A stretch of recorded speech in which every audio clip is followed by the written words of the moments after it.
Get ready for not one, but two showdowns this weekend. Welcome to the Observer Reporters High School Football Preview Show. I am sports editor Chris Dugan. With me is colleague Luke Campbell. We're going to preview this week's high school football schedule, and there are two huge games, Luke. Both games, first place is on the line. We've got in Class A, Carmichaels will be at undefeated California in the Tri-County South Conference. In Class AA, big showdown, two unbeaten teams in the Century Conference. A share of first place, at least, is on the line when Burgettstown goes to Beth-Center. We'll actually hear from Beth-Center coach Joe Kuhns a little bit later in the show, but let's start in Class A, Luke. Carmichaels goes to California. Carmichaels is 4-0 in the conference, as is California. Carmichaels 4-1 overall. California 6-0. The winner has sole possession of first place in the Tri-County South Conference. And I don't think it's any secret what the key to this game is going to be. Carmichaels is going to have to stop California's running game. They're going to have to. I mean, 395 yards a game this year is what California's piling up between all their host of running backs that they use. I mean, from Jonathan Wood, Jelani Stafford. They use a bunch of different guys. Cochise Ryan, excuse me. Everybody gets into the act for California. It's how is head coach Darren Dillo going to use them, and how is Carmichael's going to be able to stop them, because nobody has this year so far. Nobody has. California averages 10.5 yards per rushing attempt, 10.5 yards per carry. That's out of the triple option, spread option attack. Jelani Stafford, he's a 260-pound fullback. He's like the Jerome Bettis of high school football. He had 226 yards and 2 touchdowns last week when California won at Monessen 53-0. An interesting stat with Stafford, 19% of his carries this year, 19% of them have gone for touchdowns. Wow. And California hasn't had to throw the ball a lot this year, but when they have Colin Phillips, he has only 7 completions all year, but 5 have gone for touchdowns. So when they do throw it, it's usually the element of surprise that works in California's favor. California averages 59.8 points per game. Now, if Carmichaels is going to win that game, they're going to have to stop the running game, hold California to, 30, 20 points maybe? Yeah, you'd think. Now, Carmichaels played last week, defeated Mapletown, but was trailing 8-0 late into the second quarter in that game, ended up winning, I think it was 31-8. They actually did a really nice job against Dylan Rush, the running back at Mapletown, who has over 5,000 career yards. They held Rush to 113 yards on 26 carries. Now, 2 of those carries were 52 yards and 31 yards, so most of the damage was done on 2 rushing attempts. Yeah. So they played good run defense with the exception of 2 plays against Mapletown. Well, they're a defense that has been susceptible about giving up a good yardage this year on the ground. I mean, West Green had 234 yards rushing against them. Olsh, who defeated them, had 180 yards rushing against them. So they're susceptible to giving up some big gains on the ground. But the biggest problem they had against Olsh was third down conversions. Carmichaels went 1 of 12 in their third down convergence against Olsh, and that's not going to win you many games. Yeah, the best way to stop a rushing attack like California's is to control the ball, hold on to the put ball, together yep. long scoring drives. Now, Carmichael's, one thing they do have going for them, like I said, they played well defensively against the run last week against Mapletown. They also have the size on the offensive and defensive lines. They have the size to match up with Stafford. So maybe California might be trying to do a lot more damage on the perimeter with their option attack. Interesting note about this game, Carmichaels has won 9 straight road games in the Tri-County South. So they've done some of their best work away from Carmichaels. Both teams, we should point out, both Carmichaels and California clinched playoff berths last week. There are 2 of the 3 local teams that have clinched playoff berths. Now the other team, it's Burgettstown in AA. Burgettstown enters the game at Beth-Center, 4-0 in the conference, 5-0 overall. Beth-Center is 3-0. That's why the Bulldogs have not clinched a playoff berth. They're a half game behind Burgettstown. But the Bulldogs are 6-0 overall.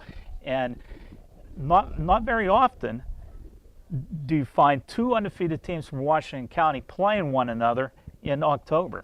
And it's a huge game for that reason alone. I mean, these teams haven't seen the competition that they're going to see Friday night at all this year. Yeah, it's a big step up. If you look at the record of the opponents, Burgettstown's opponents have a 5-24 record. Beth-Center's opponents are 6-30. Now, some of that is they've played the same teams, beaten those teams. So the other teams right off the bat they're 0-2. Yeah, and I think the biggest thing Friday night for this game could be who holds on to the ball better, because Burgettstown defense, as we've seen throughout this year, they take advantage. They score more. Their defense scores more than the opponents that they're playing against. Yeah. Their offenses. So I mean, if Beth-Center could hold on to the ball, not give them short fields to work with, make it difficult for Burgettstown, that's going to go a long way, and really deciding this ball game. This is sort of the irresistible force against the immovable object. Beth-Center enters with 3 straight games of at least 50 points on offense. Now, Burgettstown has allowed a WPIAL low of 9 points. 9 points in 5 games. Blue Devils have outscored their opponents 226-9 on the season, and they've done most of that damage in the first half. They've outscored their opponents 186-3 in the first half. They've allowed only 1 touchdown all year. That was the second half of the game at Fraser early in September. Now, Beth-Center, they have a really good ground game. Dom Fundy as the key at tailback. You would expect a tailback at Beth-Center to be the key player. The Bulldogs average 334 yards a game on the ground, 450 yards total offense. And that's a pretty good total. And one of the reasons is Bailey Linkowski has given them a passing game. And you mentioned all those numbers. They're incredibly impressive, but we got to realize that these starters are a lot of the times out by halftime. Yeah. So they're halftime stats, basically. So it's crazy to see all these numbers that, a lot of the time midway through the third quarter, none of these kids are playing anymore because the margin of victory from whoever they've played has been at least 40, 50 points throughout the entire season thus far. Yeah, I think both teams have led games this year at halftime, but by 50 points. Bailey Linkowski, we mentioned him. He's the quarterback at Beth-Center. He was 8 of 9 for 131 yards and 2 touchdowns last week against Chartiers Houston. 9 of his 44 completions have gone for touchdowns, and when you combine that with Dom Fundy, we mentioned him, he has 850 rushing yards and averages 8.5 yards a carry. That's a pretty potent offense. And the one thing we saw from Beth-Center, this was 2 weeks ago, it was probably telling to Burgettstown because Bentworth had a lot of success throwing the ball against Beth-Center. It was something that they probably haven't seen a lot this year. They saw a lot of running offenses early on, but Bentworth really had some success throwing the ball. Racked up over 220 yards passing. So we'll see if Burgettstown quarterback Ryan Launder can take advantage of that, maybe find some of his receivers open. And he's had a great season transitioning from wide receiver to quarterback this past year. Should mention a lot of that success that Bentworth had passing the ball against Beth-Center came after the game was really well in hand for Beth-Center. That was a lot of, as people would like to say, garbage time. Gimme yards. Yeah, gimme yards. Now, Beth-Center is, for years, has been a very good football program, actually for decades. And their players are sort of used to playing in these big games. And for Burgettstown, this is probably the biggest game they've had since the 1990s. Maybe you can go back to 1986, 87, 88 in that era. And we talked to Beth-Center coach Joe Kuhns about big games, and he brought up one in particular against Beth-Center. Against Burgettstown. Let's hear what he had to say about his team in the upcoming game against Burgettstown. Okay. We're here with Beth-Center football coach Joe Kuhns, and Joe, you have a big game this weekend against undefeated Burgettstown. Beth-Center is undefeated. It's really been rare when you think about it. How many times 2 undefeated teams from Washington County have met post-September? So this is a really rare game, Beth-Center and Burgettstown. Joe, what has gone right this year that Beth-Center is undefeated? Well, we've been playing really well up front. Our line's been, on point for the most part. They're kind of making me look like a genius. So, I could close my eyes and point to a play, and it seems like it's going to work. And it's all because of the way we're taking care of business up front. Now, I was watching some video earlier today of Beth-Center's offense, and one of the things that struck me is this is not your father's Beth-Center offense. It used to be for decades here. It would be 3 running backs and the quarterback alternating carries, power football, sometimes full house backfield.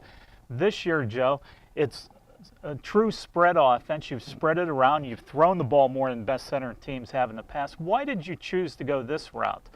Well, it's the players. I mean, when you have 5 or 6 good athletes, it's hard to stuff them all into a power I. So, we try to get as much space as we can and use as many different players as we can.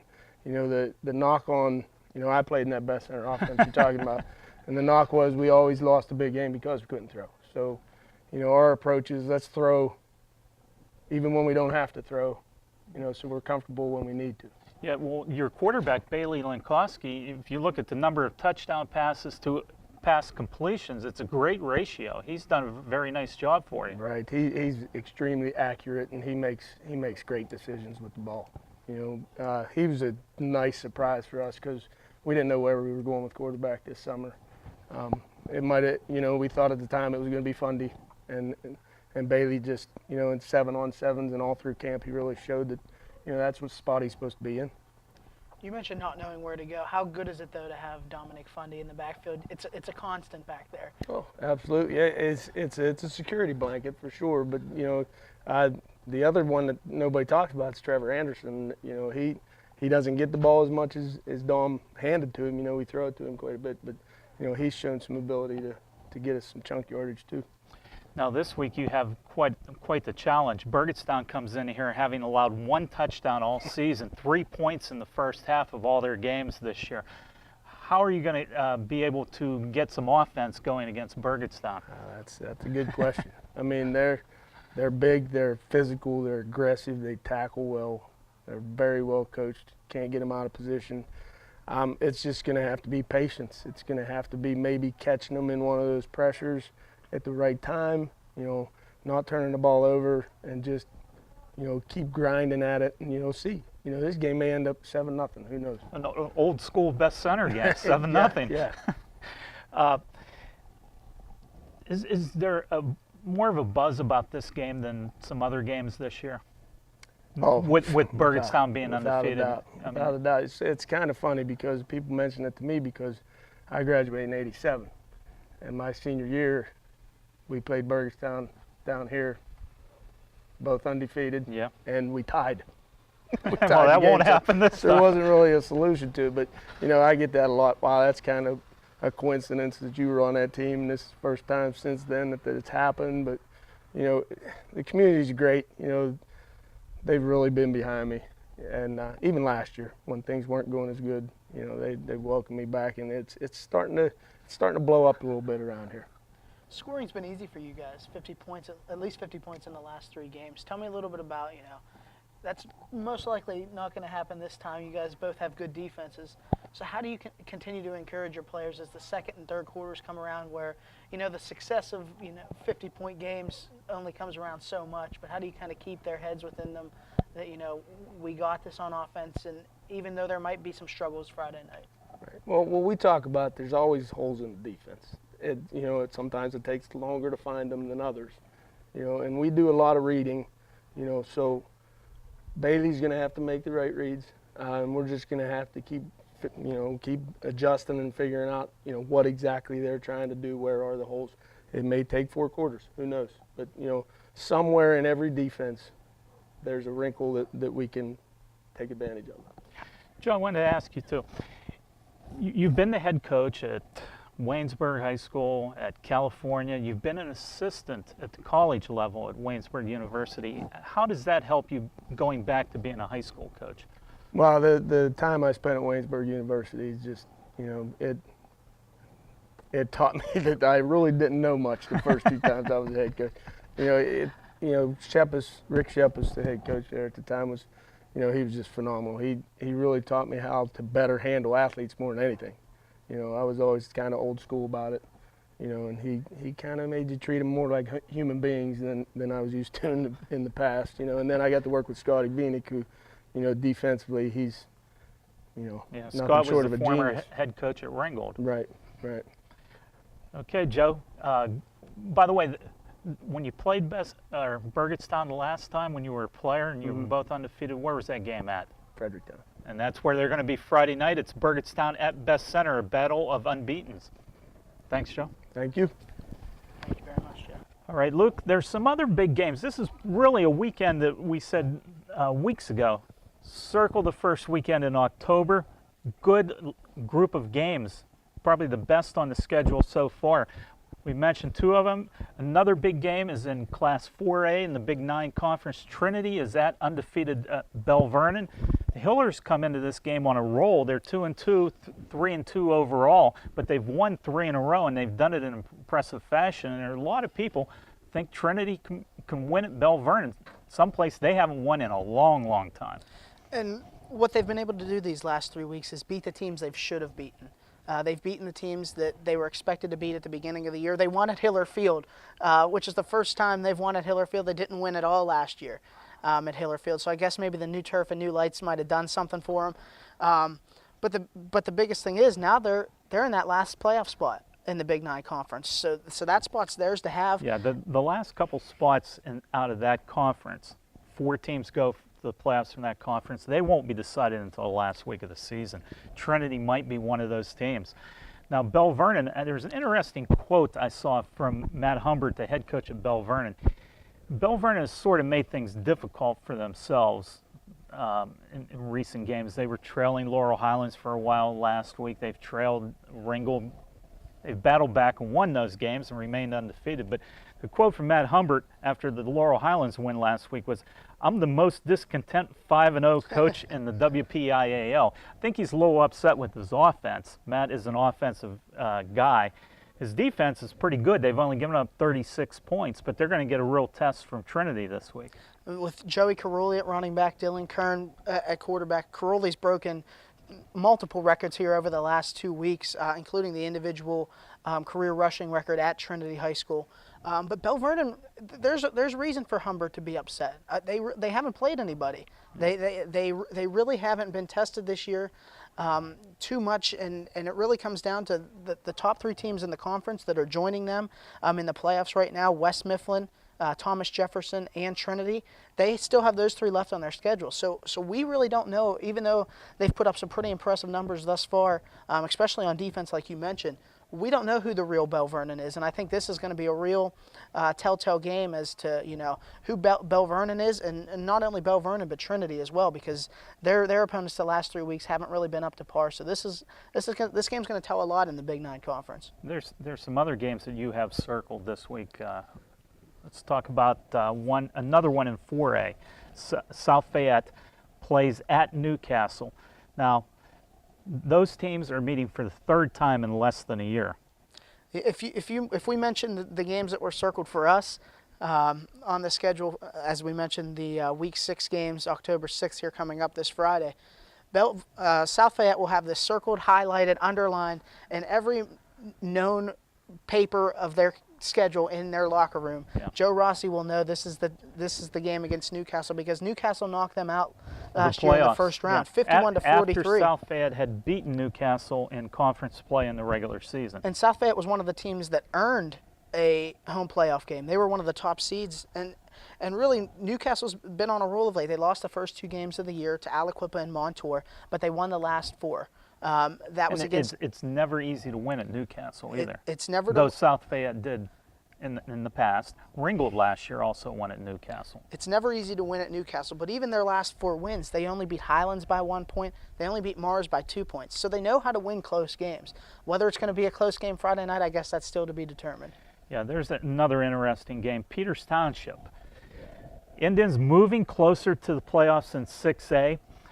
They step out of conference this week, and it's a step up in competition. Peters Township will be playing at Pine Richland. Peters comes in 5-1. Pine Richland is 6-0, ranked number 2 in the state in 6A.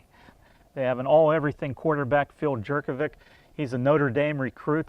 They have a running back last week who ran, Jordan Crawford. He ran for 7 touchdowns in the first half of a win over a good Central Catholic team. Pine Richland won that game 47-17. So it's a pretty steep climb for Peters Township in terms of stepping up in class. And this is quite a measuring stick for them. And I guess the best way to have a measuring stick game is it to be non-conference.